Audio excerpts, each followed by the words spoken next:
എനിക്ക് ഇഷ്ടപ്പെട്ട് ഒന്നുകൂടി ഓർഡർ ചെയ്തിട്ടുണ്ട്. ശരിക്കും സെറ്റാ? സെറ്റാ.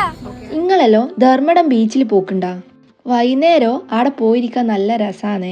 ഫാമിലി ആയിട്ടെല്ലാം പോയിട്ട് ഇരിക്കാൻ പറ്റിയേ നല്ലൊരു സ്ഥലമാണിത്. ഞാൻ ധർമ്മടം എത്തീനി ബീച്ചിന്റെ മുമ്പിൽ, പക്ഷെ ഞാൻ അവിടെ പോയിട്ടില്ല. അതിന്റെ ഇടതുഭാഗമായിട്ട് ഒരു ലൈറ്റിങ് കണ്ടിട്ട് ഞാൻ പോയി നോക്കിയതാണ്. ഈടെ എന്താന്ന് അറിയാനുള്ള ആസക്തി കൊണ്ടാണ് ഞാൻ ഇവിടെ വന്നത്. ഞാൻ നോക്കുമ്പോൾ അവിടെ ഇങ്ങനെ ചൂട് മോമോസ് ഇങ്ങനെ പൊരിച്ചെടുക്കുന്നു. ഇത് കണ്ടേരം തന്നെ എൻ്റെ കൈമന്ന് പോയിനെ. പിന്നെ ഞാൻ കുറച്ച് മോമോസ് ഓർഡർ ചെയ്തു. ഇവിടുത്തെ സ്പെഷ്യൽ മാത്രമേ ഞാൻ വാങ്ങിയിട്ടുള്ളൂ. മോമോസിൻ്റെ കുറേ വെറൈറ്റി ഇവിടെ അങ്ങൊക്കെ വന്നിട്ട് നിങ്ങൾക്ക് ട്രൈ ചെയ്യാൻ പറ്റും. ഈ ഒരു സാധനം അത്രയും ടേസ്റ്റ് ചെയ്യുന്നുവേ.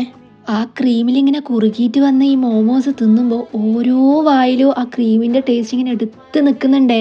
ഇവിടെ വരുമ്പോൾ തവ ക്രീമി ചോദിച്ച് മേടിച്ചിട്ട് തിന്നോളേ. അത്രയും അടിപൊളി ചെയ്യുന്നുവേ. നല്ല വലിയ മോമോസാണ് ഇവരിവിടെ കൊടുക്കുന്നത്. പിന്നെ ഞാൻ തിന്നത് ഷെസ്വാൻ മോമോസ് ചെയ്യുന്നുവേ. ആ സോസിൻ്റെ ഒരു ടേസ്റ്റ് അയ്യോ എനിക്ക് പറയാൻ അറിയില്ല അതെങ്ങനെയാണ്. തിന്ന് തന്നെ എക്സ്പീരിയൻസ് ചെയ്യണം. അതിൻ്റെ ഉള്ളിൽ ആ ഫില്ലിങ് ഒന്നും പറയാനില്ല, അത്രയും ടേസ്റ്റാണ്. ആ മസാലയിൽ ഇങ്ങനെ കുളിച്ച മോമോസ് അയ്യോ സൂപ്പർ ചെയ്യുന്നുവേ. നമ്മളെ നോർമൽ സ്റ്റീംഡ് മോമോസും ഞാൻ തിന്നിട്ടുണ്ടായിന്. ആ സോസിലെല്ലാം കൂടി തിന്നുമ്പോൾ അടിപൊളി ചെയ്യുന്നു. ഇവിടെ ആ ലൈറ്റ് സെറ്റിംഗ് എല്ലാം ആയിട്ട് അത്രയും അടിപൊളി ആംബിയൻസ് ചെയ്യുന്നുവേ. ഇവിടെയുള്ള എല്ലാ മോമോസും ഇവരെ തന്നെ ഓൺ പ്രൊഡക്ഷനാണ്.